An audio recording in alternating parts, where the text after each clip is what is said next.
ابلیس جس کے شر اور وسوسے سے دنیا کا کوئی بھی انسان محفوظ نہیں رہ سکتا، بڑے بڑے عابدوں اور زاہدوں کو بھٹکانے والا، انہی لوگوں میں سے ایک عابد گزار اور متقی شخص برسیسا کے بارے میں جانیں گے، جس نے اپنی ساری عمر اللہ کی عبادت میں گزار دی، لیکن پھر شیطان نے ایسی چال چلی، وہ ایک حسینہ کا دیوانہ ہو گیا اور کافر ہو کے مرا۔ بنی اسرائیل میں برسیسا نامی ایک راہب تھا۔ اس وقت بنی اسرائیل میں اس جیسا کوئی عبادت گزار نہیں تھا۔ اس نے اپنی زندگی کے 60 سال اللہ کی عبادت میں گزار دیے۔ سارے علاقے میں برسیسا کو عزت کی نگاہ سے دیکھا جاتا تھا۔ ایک دفعہ گاؤں کے 3 نوجوانوں کو جنگ پہ جانے کی نوبت پیش آئی۔ ان 3 جوانوں کی ایک خوبصورت بہن بھی تھی۔ وہ اپنی بہن کو چھوڑ کر اکیلا جنگ پر جانے کے لیے راضی نہ ہوئے۔ وہ چاہتے تھے کہ کوئی ایسا انسان ہو جو ان کے جانے کے بعد ان کی بہن کی حفاظت کرے۔ گاؤں والوں نے مشورہ دیا کہ اپنی بہن کو برسیسا کے پاس چھوڑ جائے۔ وہ بہت زیادہ متقی اور پرہیزگار ہے۔ سب بھائی مل کر برسیسا کے پاس گئے اور اسے لڑکی کی حفاظت کے لیے رضامند کرنا چاہا۔ بس برسیسا نے یہ ماجرا سن کے اپنی عبادت میں خلل اور دیگر پریشانیوں کی وجہ سے انکار کر دیا، لیکن شیطان نے برسیسا کے دل میں پہلا وسوسہ ڈالا۔ شیطان نے برسیسا کی نرم دلی سے فائدہ اٹھاتے ہوئے اسے سرگوشی کی، تمہاری طرح اگر یہ لوگ کوئی نیک آدمی نہ ڈھونڈ سکے، اگر لڑکی کو کسی غلط آدمی کے پاس چھوڑ گئے تو اس کی زندگی خراب ہو سکتی ہے اور تم اس کے برابر کے ذمہ دار ہوگے۔ برسیسا اس شیطان کے وسوسے میں آ گیا۔ اگلے ہی دن اس نے ان 3 بھائیوں کے پاس جا کر ان کی بہن کی ذمہ داری قبول کر لی۔ اب وہ نوجوان لڑکی برسیسا کے گھر کے سامنے بنے گھر میں رہنے لگی۔ شروعات میں برسیسا کھانے پینے کی چیزیں اور دیگر ضروریات کا سامان اپنے گھر کے باہر رکھ دیا کرتا۔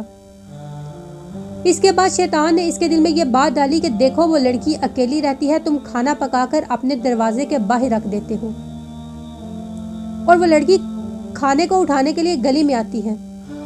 اگر کبھی کسی مرد نے اسے دیکھ لیا اس کی عزت خراب کر دے گا، اس لیے بہتر ہے کھانا بنا کر اس کے دروازے کے اندر رکھ دیا کرو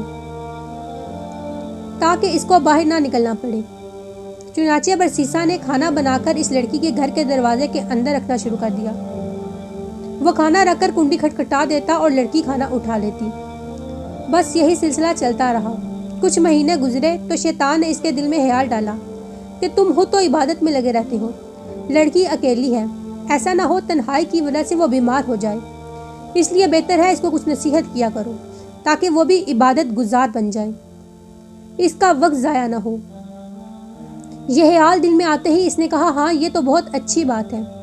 اس طرح اس نے ایک دروازے کے پیچھے سے لڑکی سے بات چیت کرنا شروع کر دی۔ اس طرح گفتگو کرنے کے لیے ان دونوں کو بلند آواز میں بات کرنا پڑتا اور وہ دونوں کو کوفت ہوتی۔ اب شیطان نے برسیسا سے کہا، تم لڑکی کو اچھی اچھی باتیں بتا رہے ہو اور وہ عبادت کی طرف راغب بھی ہو رہی ہے، تو اس میں حرج ہی کیا ہے کہ تم اس کو کمرے میں بیٹھ کر اس کو یہ باتیں بتاؤ۔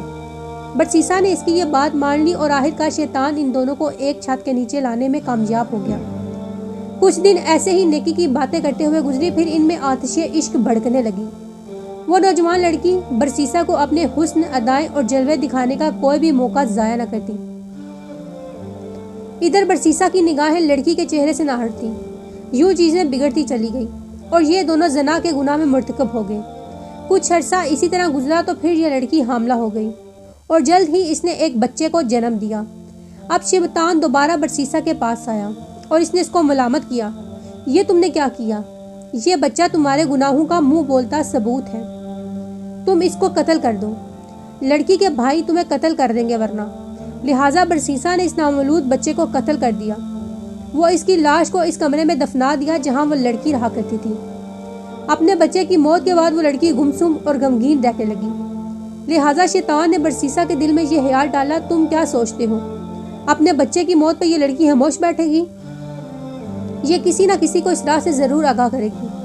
سو برسیسا نے اب اس لڑکی کو بھی قتل کر دیا اور اس کو اس کے بچے کے ساتھ ہی دفن کر دیا تاکہ گناہوں کا ثبوت نہ رہے۔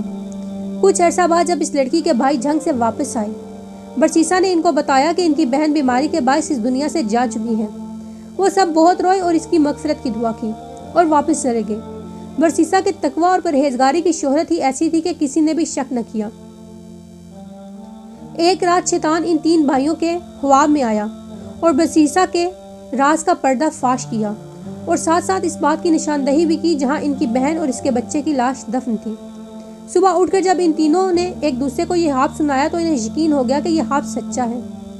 تینوں بھائی برسیسا کے گھر پہنچے، اصلی اور نقلی قبریں کھودی جہاں سے ان کو بچے اور لڑکی کی لاش مل گئی۔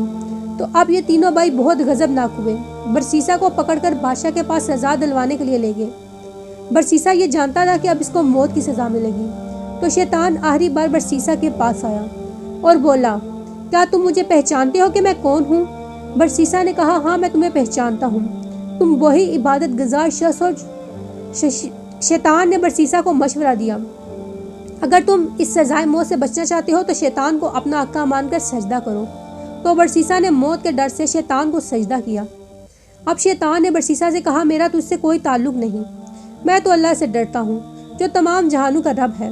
یہ کہہ کر شیطان چلتا بنا اور برسیسا کو سنگسار یعنی پتھر مار مار کر قتل کر دینے کی سزا سنائی گئی۔ اور اس طرح بنی اسرائیل کا یہ مومن اور پرہیزگار راہب کفر کی حالت میں مرا۔ اس واقعے میں ہمارے لیے بہت زیادہ عبرت موجود ہے کہ شیطان کس طرح ایک عابد اور زاہد انسان کو بھی گمراہ کر سکتا ہے۔ اس سے اندازہ لگائیے کہ شیطان کتنی لمبی پلاننگ کر کے انسان کو گناہ کے قریب کرتا چلا جاتا ہے۔ وہ ایک دوست بن کر انسان کو کس طرح گناہ میں مبتلا کرتا ہے، جبکہ شیطان انسان کا کھلا دشمن ہے۔ جس طرح شیطان نے برسیسا کو غلط مشورے دیے اور اپنے وعدے سے پھر گیا، اپنے گمراہ کرنے والوں کو بھی شیطان آخرت میں یہ بولے گا، جو میں نے کہا وہ جھوٹ تھا، اللہ کا وعدہ سچا ہے، میرا تم سے کوئی تعلق نہیں، لیکن تم میرے جھوٹ پر عمل کیا اور اس میں گمراہ ہو گئے۔ اس واقعے کا اشارہ قرآن مجید میں بھی موجود ہے۔